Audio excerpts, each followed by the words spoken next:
I don't know about you, but I am pretty pissed off, and I don't think we can trust our Supreme Court anymore. This is getting really bad.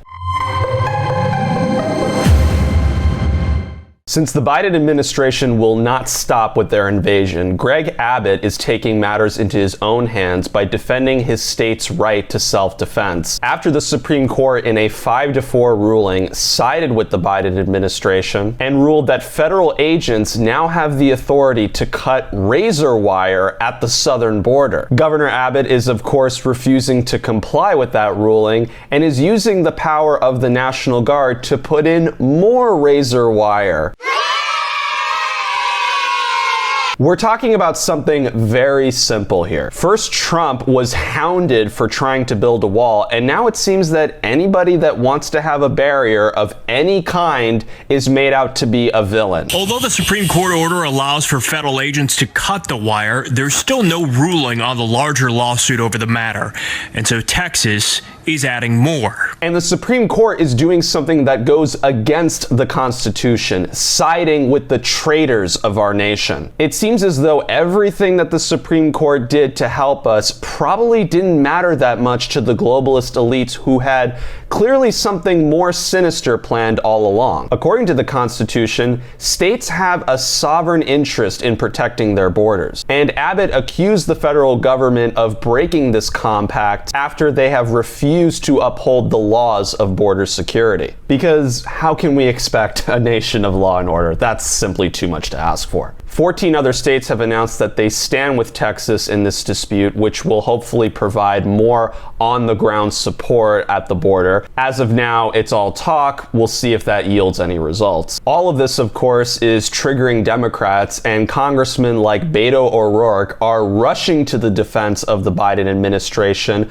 calling on Joe Biden to take over the National Guard. Anything to do with barriers, for some reason in 2024, is what Democrats are totally against. And I guess that's what the globalist plan is ultimately all about. But when Obama was president, also known as the deporter-in-chief because he deported more illegal migrants than any other president in history, he was all about those barriers. The Democrats actually used to believe in common sense. We all agree on the need to better secure the border and to punish employers who choose to hire illegal immigrants. We are a generous and welcoming people here in the United States, but those who enter the country illegally and those who employ them disrespect the rule of law, and they are showing disregard for those who are following the law. We simply cannot allow people to pour into the United States undetected, undocumented, unchecked, and circumventing the line of people who are waiting patiently, diligently, and lawfully to become immigrants in this country. The fence is now basically complete. Maybe they'll need a moat. Maybe they want alligators in the moat. Secure our borders with technology, personnel, physical barriers if necessary in some places. I voted for a fence. I voted unlike most Democrats, and some of you won't like it. I voted for 700-mile fence. And let me tell you something, folks. People are driving across that border with tons, hear me, tons of everything from byproducts from methamphetamine to cocaine to heroin. It's all coming up through corrupt Mexico. But what you see happening now is the complete opposite. And since the federal government can't be relied upon, Governor Abbott is left with the only choice he has, which he constitutionally has a right to do. Ultimately, the supreme law of the land, the law of the states, supersedes any federal statute. Now, if a governor actually has to fight federal agents to keep them from cutting razor wire, how can anyone not see that this is a deliberate invasion? Just imagine that you had to keep installing new locks on your front door because the police insist that you're not allowed to have locks. They'll keep destroying your locks and you have to keep putting in new ones. It's as though the police are defending the burglars trying to get into your house. They are deliberately encouraging crime. I mean, it's just absolutely ludicrous. Now here's Karine Jean-Pierre saying that Abbott is politicizing the problem. It's unfortunate that we had to go there. It's unfortunate that there is a governor in Texas, Governor Abbott, who has politicized this issue of what's happening on the border. And it's not making people's lives safer. It's actually making it harder for law enforcement at the border to do their job. And so we have been very clear. We want to make sure we get something done at the border. That's why we've been having these conversations with Senate Republicans and Democrats for the past several weeks to come up with a bipartisan agreement to deal with the border. And look, if the governor is not interested in that. Yeah, the so-called bipartisan bill, which Democrats insist that $100 billion more must be sent to the Ukraine before anything can actually be done about the border. We said we have to do both. There were a couple of people in the room who said, let's do border first. We said we have to do both together. Something concerning our country and something involving a country thousands of miles away is apparently being discussed in the same bill. Not only that, but this non-political bill would still allow 5,000 migrants to cross the border every day. How can any sane person agree to that? Granted, the GOP is doing everything to push back against this, but how can Governor Abbott be expected to wait as the invasion continues? The Democrats are blaming barbed wire as something bad, something that's going to hurt the migrants as they're trying to cross the border illegally. Well, where exactly was your empathy when there have been thousands of migrants over the years that are put into danger, including children being trafficked? Last year, 853 migrants died crossing illegally into this country. Alejandro Mayorkas didn't even know how many had died because he didn't care. When I brought 19 senators down to the border, we saw a man who had drowned floating in the Rio Grande. Democrats don't care. Last year, thousands upon thousands of children were brutalized and sexually assaulted by human traffickers, and Democrats don't care. Last year, thousands of women were sexually assaulted by human traffickers, and Democrats do not give a damn. Last year, more than 100,000 Americans died of drug overdoses from Chinese fentanyl flooding across the southern border, and Democrats do not give a damn. Now, you may say, oh, come on, that's harsh. They care.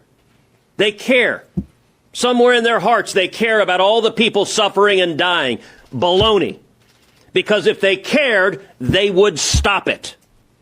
If you cared about the children being raped at the border, you would say no more. Now, at this point, it doesn't really make sense to focus on Democrats and Republicans. This is a war against the globalists and their open border agenda. Open borders have always been their plan for one world government because without a border, you don't have nations, hence the one world. In the middle of the financial crisis that we're in, it doesn't matter to them that they can just print another $100 billion out of thin air to send to the Ukraine or Israel or whatever it is. It's not about ending wars, it's about keeping the world in a perpetual state of war. Now, speaking of war, the Biden administration just gave Abbott a warning that could have some serious repercussions down south. The Biden administration has now given him a deadline of tomorrow to allow Border Patrol access to the area. So it began. You're talking about federal agents going up against the Texas National Guard, along with the support of potentially 25 other states. Are we on the brink of the next civil war? Is this what's going to do it? Let's see. This was honestly a video that I didn't want to do because, as you can tell, I'm very frustrated right now. I'm frustrated that there is no end in sight for this issue, at least not until Trump comes back or we have some major terrorist attack that instigates more surveillance, more draconian laws, just like 9/11 did and the Patriot Act. Be prepared for something much worse to come because we're at more risk of a terrorist attack than any time in history. The people involved in this dispute, the personalities that everyone obsesses with, the obvious hypocrisy in the Democrats and the Republicans that every now and then might lift an index finger to try to solve the problem, those people do not matter. All they do is talk in circles, and I, for one, am sick and tired of it. In fact, I'm still very disappointed that Trump did not finish building the wall when he was president. How come he couldn't get that done? Those Trump-appointed justices, why should we continue to have any faith in them? Here's something that I am excited for, which if I can attend it, I will. In opposition to the open border disaster, a coalition of Americans from all throughout the country announced the organizing of a major southern border convoy and multi-city rally next month. Active and retired law enforcement and military, veterans, elected officials, business owners, ranchers, truckers, bikers, media, and law-abiding, freedom-loving Americans are invited to participate. The rallies will be held in Eagle Pass, Texas, Yuma, Arizona, and San Ysidro, California on February 3rd. I hope this will finally send a message that we the people are pissed off. If we were able to lift the mandates in New York City by putting enough pressure on the system, can we do the same with the southern border? Let me know what you think in the comments below. As always, please be sure to like, share, subscribe, and hit that notification bell for more content. Thanks for watching Inverted World.